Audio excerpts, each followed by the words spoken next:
에베소서 4장 29절 다 같이 큰 목소리로 한번 읽어보겠습니다. 시작. 무릇 더러운 말은 너희 입 밖에도 내지 말고 오직 덕을 세우는데 소용되는 대로 선한 말을 하여 듣는 자들에게 은혜를 끼치게 하라. 아멘. 할렐루야. 네, 우리 앞뒤로 좌우로 이렇게 한번 인사했으면 좋겠습니다. 선한 말로 천국의 집을 지읍시다. 한번 인사하시죠. 선한 말로 천국의 집을 지읍시다. 선한 말로 천국의 집을 지읍시다. 할렐루야. 예, 여러분의 가정이 천국과 같은 그런 집으로 세워지기를 주님의 이름으로 축복합니다. 네, 오늘은 광고한 대로 부부주일로 지키게 됩니다. 부부가 천국을 누려야 가정이 천국이 되는 것입니다. 그러면 그 가정이 천국이 되기 위해서 필요한 게 뭘까? 도대체 뭘 어떻게 해야 가정을 천국으로 만들 수 있을까? 부부가 천국을 맛볼 수 있을까? 여러분, 세상 사람들은 돈이라 그럽니다. 돈이 많으면 얼마든지 건강하고 행복하고 천국 같은 그런 삶을 살아갈 수 있습니다. 그런데 성경에는 돈이 많으면 천국이다라고 말하지 않습니다. 건강이 있어야 된다. 물론 일편 맞는 말입니다. 그러나 건강으로만이 천국을 경험할 수는 없습니다. 오늘 에베소서 말씀에서는 이 천국을 이루어 나가는데 꼭 필요한 게 뭐냐? 바로 선한 말이라고 합니다. 말. 이 말이 우리를 천국으로 만들 수도 있고 지옥으로도 만들 수 있습니다. 잠언 18장 21절에 죽고 사는 것이 혀의 힘에 달렸다. 죽고 사는 것이 혀의 힘에 달렸다. 이 말을 다르게 표현하면 천국과 지옥은 어디에 달려있다고요? 혀의 힘에 달려있다. 말을 어떻게 하느냐에 따라서 천국이 될 수도 있고 지옥이 되어질 수 있다는 겁니다. 오늘 본문 말씀 29절을 한번 다시 보세요. 오직 덕을 세우는 데 소용되는 대로.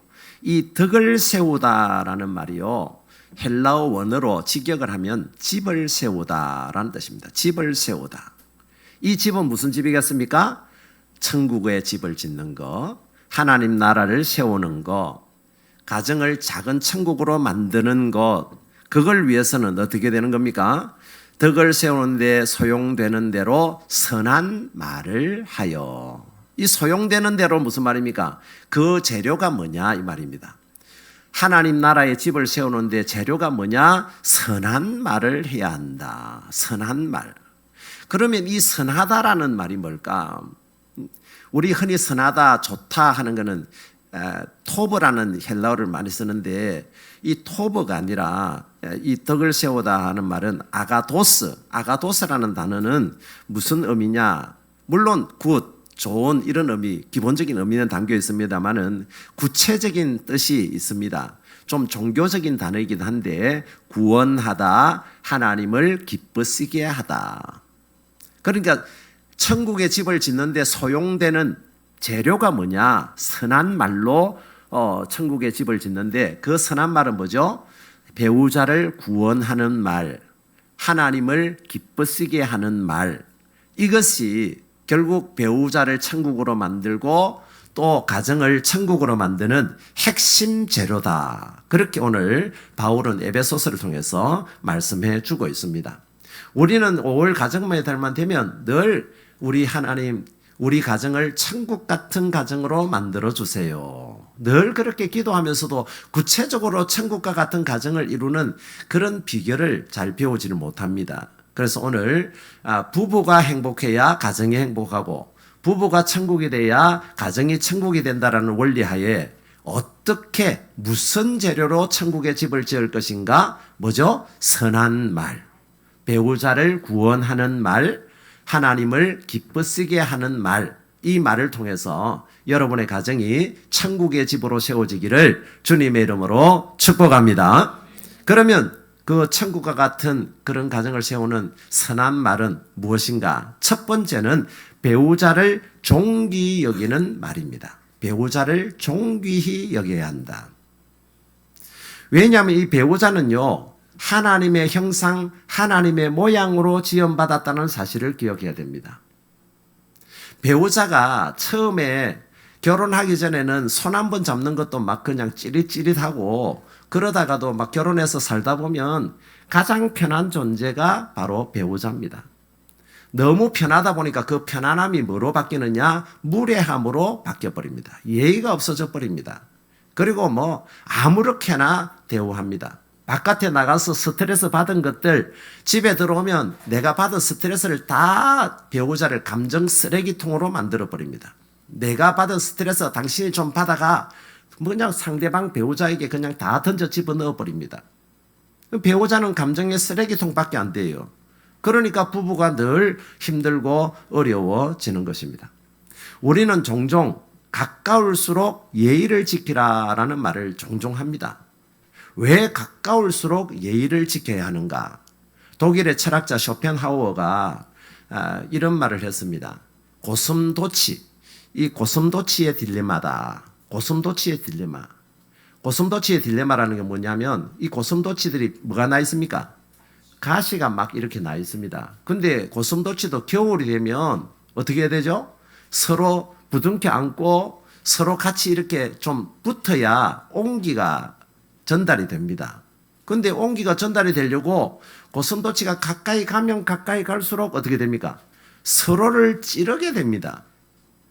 그래서 이 고슴도치의 딜레마가 뭐냐면 따뜻하게 하려면 가까이 해야 되는데 가까이 하면 상처를 받습니다. 그게 딜레마입니다.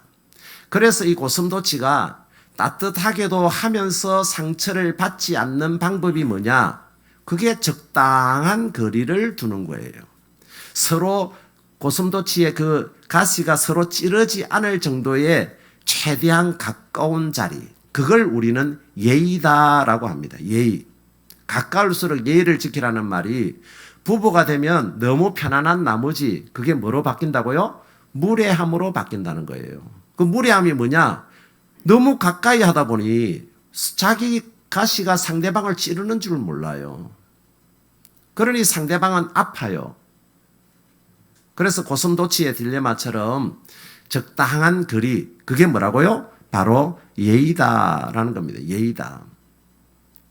배우자를 너무 그냥 이렇게 하는 게 감정의 쓰레기통으로 만드는 게 어떻게 보면 당연하다는 생각을 해요. 당시 아내니까 남편이니까 그렇게 해주는 게 당연하지. 우리 종종 우리 찬송할 때 복음성을 부르면서 당연한 건 없다 그러죠. 모든 것이 은혜라 그러죠. 당연한 게 없다고 그렇게 입술로는 찬양하고 노래를 부르면서도 우리의 부부 생활에 보면 당신이 나의 말을 이렇게 들어주는 게 당연한 거 아니야? 감정의 쓰레기통을 만들면서 그게 당연한 거 아니야? 그럽니다. 당신이 아침에 일어나서 밥을 지어주는 거 그거 당연한 거 아니야? 저녁에 돌아오면 반갑게 맞이해 주는 게 그게 당연한 거 아니야? 당연하다고 여깁니다. 근데 그걸 부부가 하는 일을 당연하게 여기는 순간에 뭐가 사라지느냐? 고마움이 사라져 버립니다. 아침에 밥 해주는 게 왜 그렇게 고마운지를 알아야 되는데 아니 남편이 출근하기 전에 아내가 밥 해주는 게 그게 뭐 당연한 거지. 그걸 가지고 뭘 칭찬을 받으려고 해? 근데 그 당연한 것 같지만 그걸 귀하게 여길 줄 알고 그것을 감사할 줄 알 때에 그 가정이 행복해질 줄로 믿습니다. 그래서 적당한 거리가 필요하다는 거예요. 적당한 거리. 그래야 상대방을 볼 수 있는 눈이 열리게 되고요. 우리가 그 배우자를 참 예의 있게 대함으로 말미암아서 그 예의 있게 갖추는 그 말 한마디, 행동 하나가 결국은 하나님을 경외하는 실질적인 예배의 삶이다라는 겁니다. 왜냐하면 배우자도 하나님이 만드신 걸작품이고 하나님의 형상으로 지음을 받은 자이기 때문에 배우자에게 한 것이 곧 누구에게 한 것이라고요? 나에게 한 것이다. 하나님 그렇게 말씀해요. 예수님도 말씀하시고 지극히 작은 자에게 한 그것이 곧 나에게 한 것이다.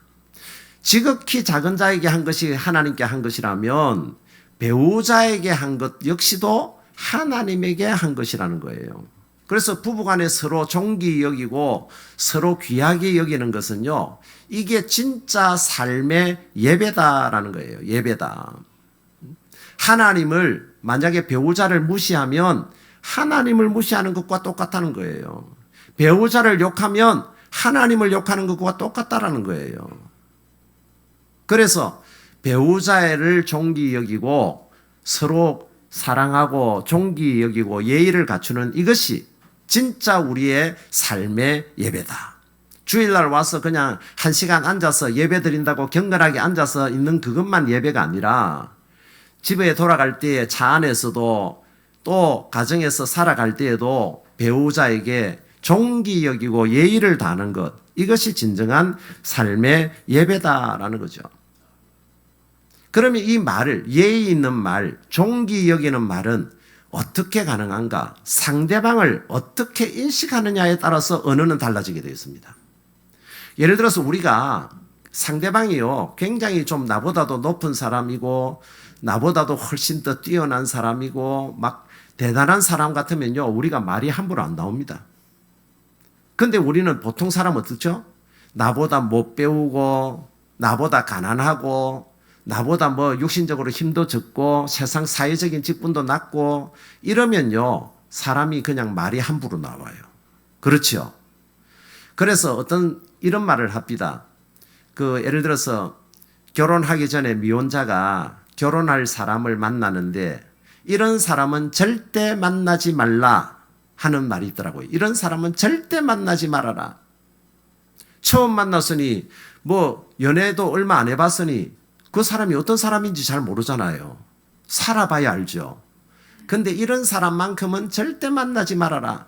어떤 사람이냐면 식당에 갔을 때에 식당에 가서 서빙을 하는 그런 종업원에게 나이가 어리고 또 서빙한다는 그것 때문에 말을 함부로 하는 사람, 반말하고 함부로 말하는 사람, 이런 사람은 절대 만나지 말래요. 왜요? 그런 사람에게 대하는 태도가 그 사람의 진짜 인격이기 때문에 그렇습니다. 그런 사람은요, 강자 앞에서는 아무 말도 못하면서 약자 앞에서는 큰 소리 치는 사람이라는 거죠. 그런 배우자 그렇게 만나지 말라는 거예요. 그만큼 그 사람을 알려면 뭘 보면 알 수 있다고요? 그 사람의 말을 보면 알 수가 있다는 거예요. 여러분 룻기에 보게 되면 보아스라는 사람이 나옵니다. 이 보아스가 누구와 결혼합니까? 룻과 결혼을 합니다.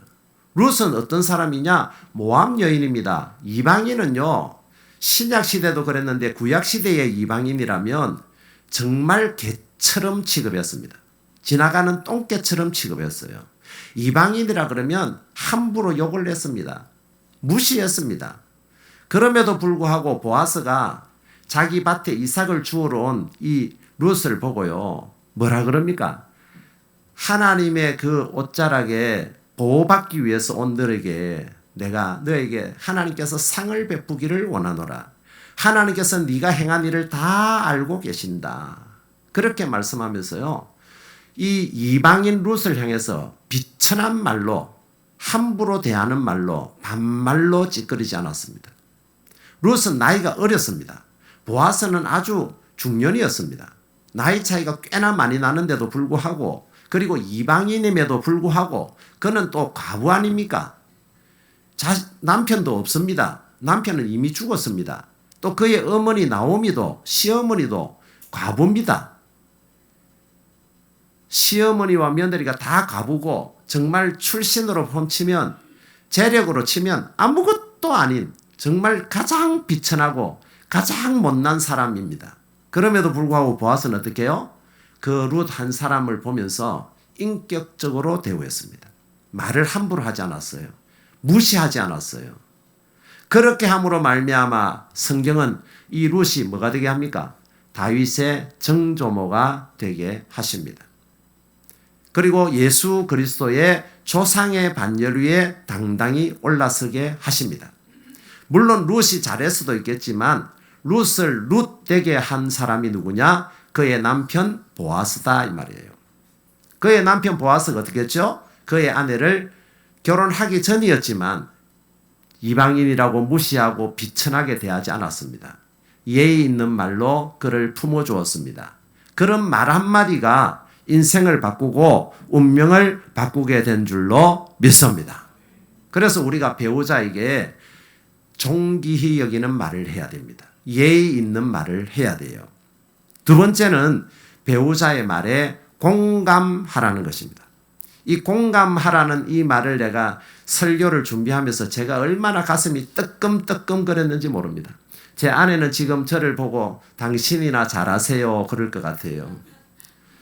참 그럼에도 불구하고 제가 이런 설교를 해야 된다는 게 정말 가시방석 같은데, 그럼에도 이런 설교를 준비하고 말씀을 전하면서 저 역시 또 도전받고 또 깨어지고 이렇게 한 걸음 한 걸음 나아가다 보면 우리 가정도 또 천국과 같은 가정이 될 수 있지 않겠나, 그런 생각을 하게 됩니다. 공감이라는 말 뜻은 뭡니까? 함께 느낄 감입니다. 함께 느껴야 되는데, 이 부부라는 게 대부분 남성들은 MBTI 중에 T입니다. T. 이성적으로 굉장히 발달해 있고, 아내는 또 대체로 F입니다. 감성이 굉장히 발달되어 있어요. 그러다 보니까 T가 F가 되는 거는요, 너무 힘든 일입니다. F가 T가 되는 것도 너무 힘든 거예요. 이 공감이라는 것은 상대방의 마음속으로 들어가서 그 사람의 신발을 신고 생각하고 느끼는 것입니다. 근데 그게 힘든다는 거예요. 천지가 개벽해야 될 정도로 힘든 거예요. 그래서 이 공감이라는 말을 제가 묵상하면서, 이게 바로 성육신이구나. 인카네이션. 예수님께서 하늘 위에 계시면서 우리를 향해서 대양교회 성도들아, 너희들 나를 믿고 나를 따라오너라. 그렇게 아마 하늘에서만 부르짖었다면 우리는 아무도 예수님을 믿지 못했을 거예요.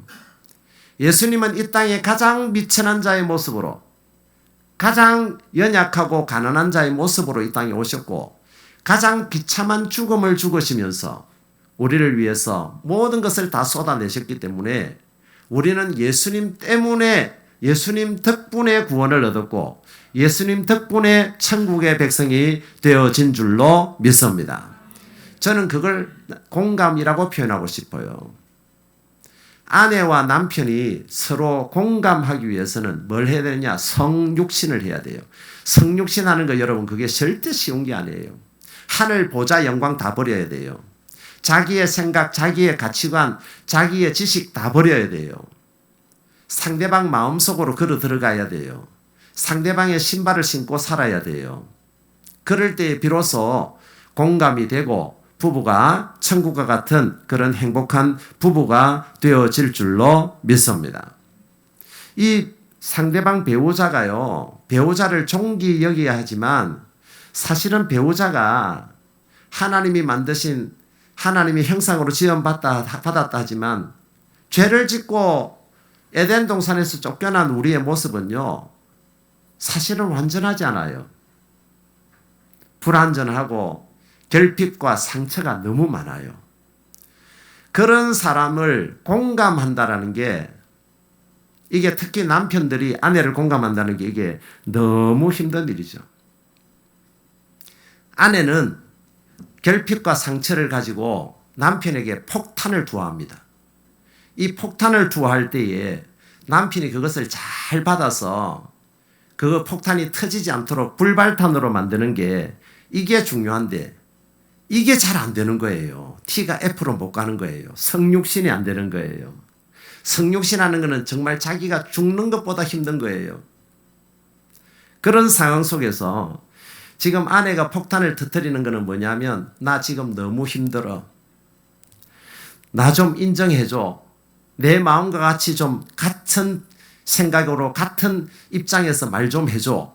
그렇게 남편에게 말하는데 남편은 그것을 그대로 받아들이지를 않습니다.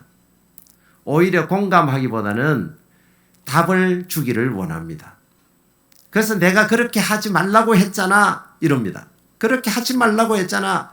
그 사람은 본래 그런 사람이니까 당신이 참아. 그렇게 이야기합니다. 나는 절대 거짓말은 못해. 그러면서 상대방 아내에게 난도질을 해댑니다. 그게 바로 접니다. 목회자는요, 설교를 하다 보니까 자꾸 그 감정에 공감을 해줘야 되는데 공감하기보다는 설교를 하려고 해요. 그거 직업병인 것 같아요. 제가 지금 이 말씀을 준비하면서 제 모습을 탁 보는 것 같아요. 근데 대부분 남편들이 그러는 것 같아요. 그 아내의 감정에 공감하기보다는 오히려 그것에 답을 주려고 하고 해결책을 주려고 합니다. 아내는 그것에 답을 몰라서 하는 말이 아니라는 걸 알아요. 단지 뭘 해달라고요? 나와 같은 신발을 신고 내 마음속으로 걸어 들어와서 내 감정을 함께 공유해주면 좋겠어. 그렇게 SOS 신호를 보내는데 남편들은 그게 잘 안 되는 것 같아요. 여러분, 아내가 또는 배우자가 무슨 말을 할 때도 그 말의 내용에 집중하면요, 불화가 생깁니다. 그 말의 감정에 집중을 하면 화목함이 일어납니다. 남자들은 그런데 주로 어때요? 그 말의 내용에 집중을 해버려요. 그 속에 깔려있는 감정에 집중하지 않고 내용에 집중하다 보니까 그게 너무 힘들더라는 거예요. 너무 힘들고 너무 어렵더라는 거죠. 부부 갈등의 90%는 대화의 부재가 아니라 경청의 부재랍니다. 경청의 부재. 제대로 듣지 못하기 때문에 결국 이런 말을 하게 된다는 거예요. 우리 고린도전서 13장 사랑의 장에 보게 되면 내가 사람의 방과 천사의 말을 할지라도 사랑이 없으면 뭐가요? 울리는 꽹가리와 소리와 같다. 소리 나는 구리와 울리는 꽹가리와 같다. 그렇게 말씀하는데 저는 이 말씀을 다시 한번 보면서 천사의 말을 하는데도 울리는 사랑이 없으면 울리는 꽹가리와 소리 나는 구리와 같을까? 천사의 말이라 그러면 완벽한 말 아닙니까? 과연 그게 뭘까? 여러분, 이 공감을 하는 데 있어서 여기서 하나 더 포인트가 있는데 중요한 것은 뭐냐면 스킬이 아니라 마음의 중심이라는 거예요. 우리는 간혹 TV나 무슨 이런 강연을 들어보면 스킬을 많이 가르쳐 줍니다. 기술요, 기술. 그래서 아내가 뭐라 그러면 이렇게 대답하세요. 꾸나꾼요 하세요. 아이고 그렇겠구나, 그렇겠군요. 그렇게 스킬을 많이 가르쳐 줘요. 그래서 남편들이 그걸 배워보면 그날은 막 서로 마음도 없으면서 사랑합니다. 당신이 최고입니다. 아이고 그렇겠구나, 그렇겠군요 하는데도 아내가 변하지를 않아요. 천사의 말을 하는데도 변하지 않아요. 뭐가 없었어요? 마음에 사랑이 없으니까. 감정은 감정으로 움직이는 것이지 감정은 스킬이나 기술이나 말재주로 되어지는 게 아니다라는 걸 성경을 통해서 알 수가 있습니다. 천사의 말을 하는데도 안 된대요. 내가 이번 강연을 배워가지고 꾸나꾼요 한번 해보겠습니다. 하루에 5번 사랑합니다라는 고백을 해보겠습니다. 하는데도 나 아내가 안 변해요. 아내가 하는 말이 말뿐이잖아 이럽니다. 그렇게 하니까 감정이 변할 수가 없게 되는 거죠. 그래서 야고보서 1장 19절에는 듣기는 속히 하고 말하기는 더디하라. 뭐는요? 듣기는 속히 하고 말하기는 더디하라. 이 말하는 이 시간이요. 아내가 무슨 말을 하고 남편이 무슨 말을 하더라도 대답하는 시간은요. 최소한 3초의 시간을 두래요. 몇 초요? 3초요. 왜 3초라는 시간을 두고 말할까? 들었어요. 듣고 나면 대체로 부부 사이가 안 좋은 사람은요, 듣자마자 바로 반응이 나갑니다. 리액션이 바로 나가요. 그러다 보니까 서로 상처를 주고 서로 고통을 줘요. 몇 초를 참으라고요? 3초. 흔히 그런 말 하잖아요. 참 흘린 3번만 하면 사람을 죽이는 일도 죽이지 않을 수가 있다. 3초를 참아라. 참 흘린 자 3번을 써라. 그 이유가 과학적으로 어떻게 증명이 되는가? 사람의 뇌 속에는요, 이 감정을 다스리는 편도체라는 게 있고 이성을 다스리는 전두엽이 있다고 합니다. 편도체가 이렇게 막 활발화되면 이게 감정이 올라와요. 그런데 전두엽은요, 이성을 그리고 통제력을 제어합니다. 그런데 상대방에게 아내나 남편에게 갑자기 위협을 받거나 좋지 않은 말을 듣거나 그러면요, 전두엽보다도 어느 게 더 빨리 반응하느냐? 편도체가 더 빨리 반응한다는 거예요. 편도체가 한마디로 이 전두엽을 하이제킹을 해버립니다. 납치를 해버려요. 그래가지고 전두엽은 그게 활발히 움직이는 시간이 늦어지기 때문에 순간적으로 뭐가 활성화되느냐? 편도체가 활성화돼 버린다는 거예요. 그 편도체는 뭘 다스려요? 감정을 다스리니까 감정적인 말이 툭 튀어나오는 겁니다. 그 말 한마디가 사람을 죽이기도 하고 부부싸움을 일으키기도 하고 그리고 천국이냐 지옥을 나누게 된다는 거예요. 그래서 이 전두엽까지 가는 이성을 다스리고 통제할 수 있는 뇌의 전두엽까지 가는 시간이 최소한의 시간입니다. 이것도 최소한의 시간이 얼마냐? 과학적으로 3초라는 거예요. 3초. 이 3초만 참으면 편도체가 활성화되었다가도 3초 참는 순간에 어떻게 해요? 그게 전두엽으로까지 가게 된다는 거예요. 전두엽에 딱 도착하게 되면 내가 이런 말은 하지 않아야 되겠구나. 이 말은 순간적으로 욱하고 올라왔는데 이 말은 하면은 상대방이 상처받겠구나. 이걸 느끼게 됨으로 말미암아서 배우자가 사는 날이 오게 된다라는 거죠. 그래서 우리의 말은요, 반사가 아니라 응답으로 나가요. 반사는 리액션입니다. 반응입니다. 리액션보다는 리스판스, 반응으로 나아가야 된다. 그 반응으로 나가기 위해서는 몇 초를 참으라고요? 3초를 참아라. 최소한 전두엽까지 그게 갈 수 있는 시간의 여유를 줘라. 그럴 때에 여러분, 우리 가정에 3차 대전이 일어나지 않습니다. 핵전쟁이 일어나지 않습니다. 그러면 그 가정이 행복하고 천국과 같은 가정이 되어질 줄로 믿습니다. 마지막 세 번째는요, 배우자를 축복하라는 거예요. 배우자를 축복하라. 결혼 생활이 오래될수록 배우자의 장점보다는 단점을 많이 알아가게 되고 단점을 찾아내는 수사관이 될 가능성이 많습니다. 그래서 배우자의 단점을 가지고 공격을 해야 되는 거예요. 내가 살기 위해서 배우자를 가둬야 되는 거예요. 배우자를 체포해버려야 되는 거예요. 그러니까 배우자의 자꾸 단점을 수사하는 수사관이 될 때가 많다라는 거죠. 실제로 바벨탑으로 인해서 창세기 11장의 바벨탑으로 인해서 사람의 언어가 나뉘어졌습니다. 이 사람은 한국어를 하는데 저 사람은 중국어를 합니다. 또 다른 사람은 일본어를 해요. 각자 언어가 바뀌다 보니까 그때부터 서로 소통이 사라지고 관계가 깨어집니다. 단지 그것은 외국어의 의미가 아닙니다.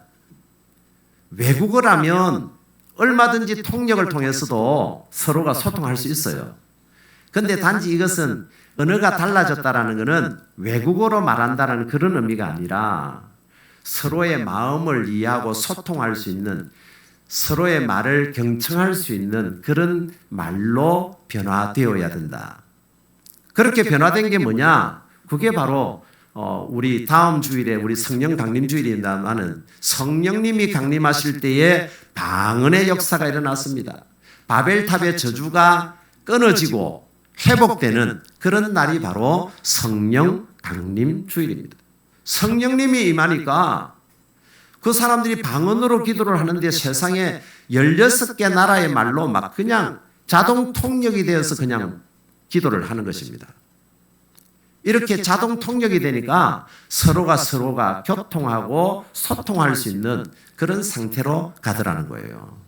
성령님이 임하심으로 말미암아 여러분 가정이 천국이 되기 위해서는 반드시 그러면 뭐가 임해야 돼요? 성령님이 임하셔야.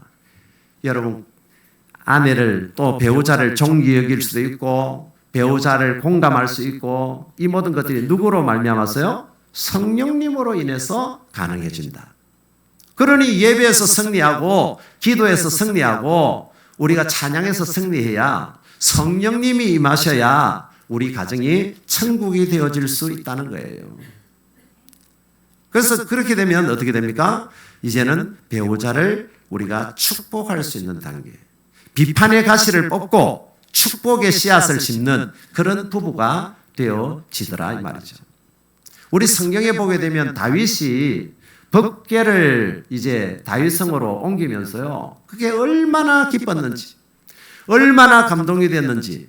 다윗은요, 자기 허리춤이 허리띠가 풀리는지도 모르고 바지가 흘러내리는데도 불구하고 막 얼씨구절씨구 그냥 너무 좋아가지고 춤을 추고 있습니다. 그걸 창가에서, 저 왕궁 창가에서 지켜보던 그의 아내 미갈이요, 성경에 뭐냐 그러냐면 그의 남편을 업신여기더라 그래요.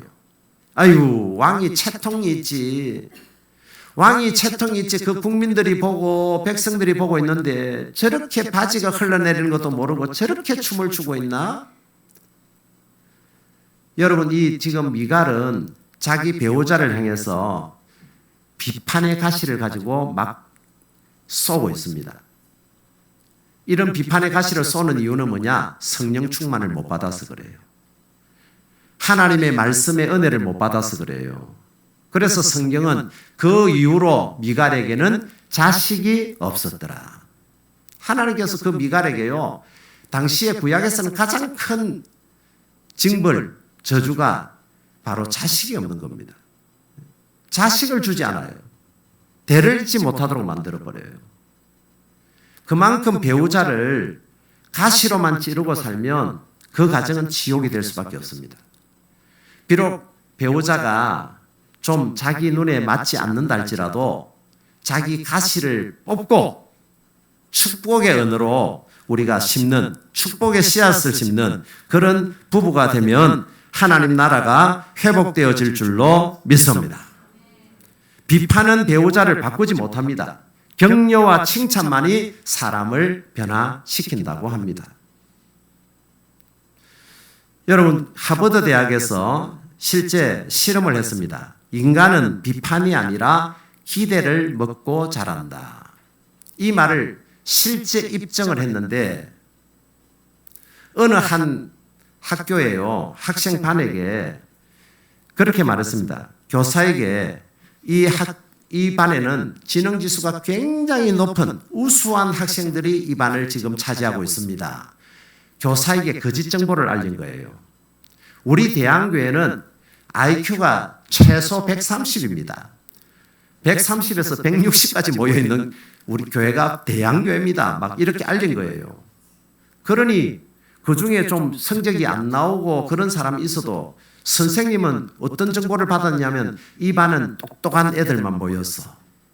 그걸 자기가 이미 선입관으로 가지고 있기 때문에 아무리 공부를 못해도요, 그 아이를 어떻게 얘기했느냐? 너는 잘할 수 있어.